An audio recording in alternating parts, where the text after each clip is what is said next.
Hello guys, magandang araw. Hello guys, magandang araw.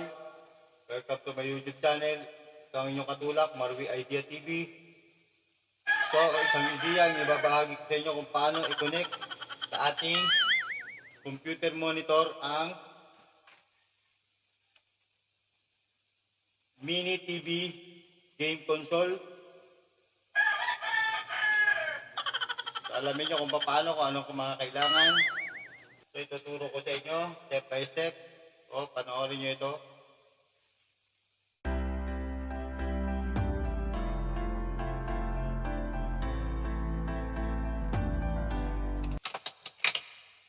So guys, ito ang ating mini TV game console. So, ito ang kanyang unit.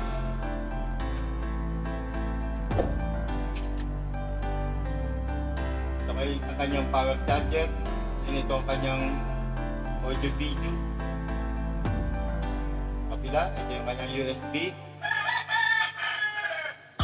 Dalawa, balik sa kanyang controller.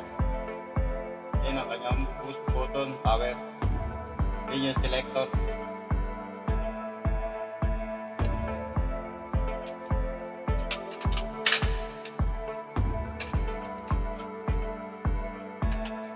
So ito ang kanyang game control. USB type 2.0.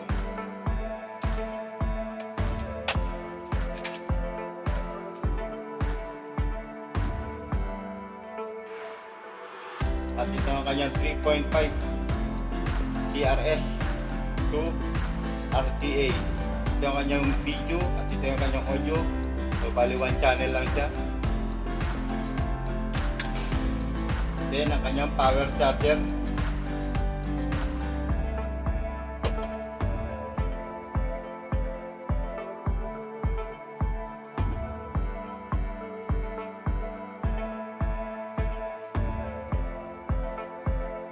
TRS 3.5 made para sa kanyang audio. Para magkaroon ng sound, gamit tayo ng speaker, portable speaker.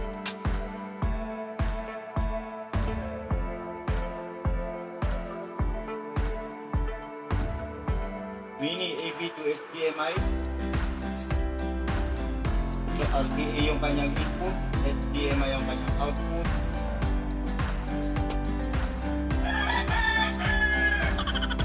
HDMI to VGA para sa monitor TV. Yung tuturo ko sa inyo, i-connect na natin siya. So guys, bali i-connect natin ang kanyang audio video.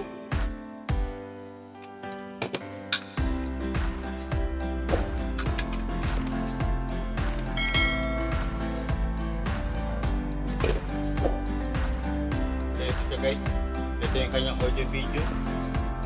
Ito natin yung 3.5 TRS pin.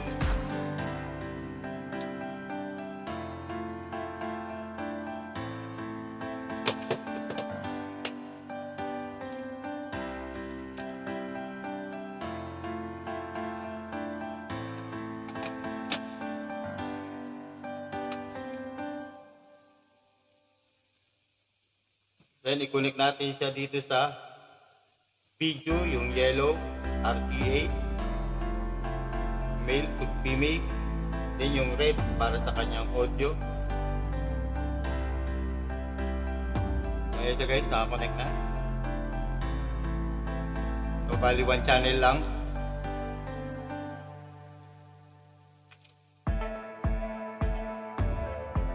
I-connect natin yung HDMI to VGA. So ito yung kanyang speaker out, kanyang audio.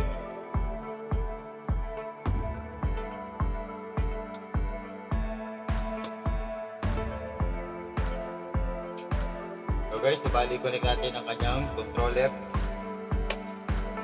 sa USB slot. Then sa controller 1, then sa controller 2.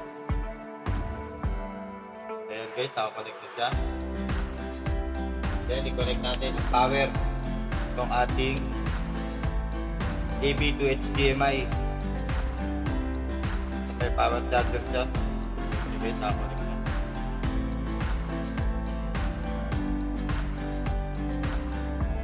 Then i-connect natin ang ating VGA, male to female.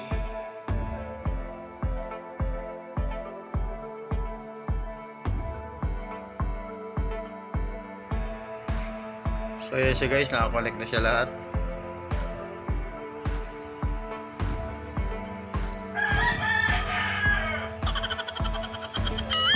Then ito ang ating unit.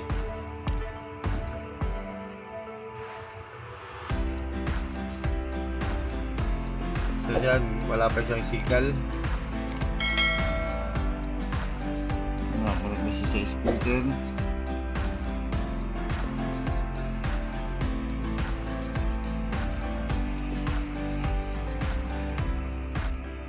So guys, wala pa siyang signal, i-on ko.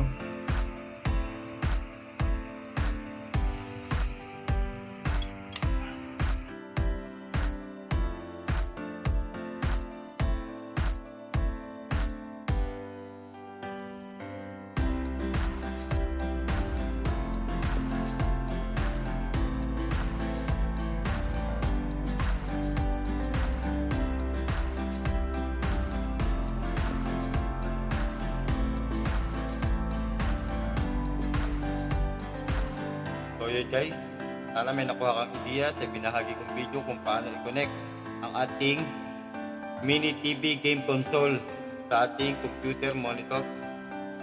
Kung bago ka pa lang sa channel ko at nagustuhan ang mga aking video, huwag mo kalimutan mag-subscribe. I-hit mo na rin ang notification bell para lagi kang updated sa mga video kong ina-upload. Salamat!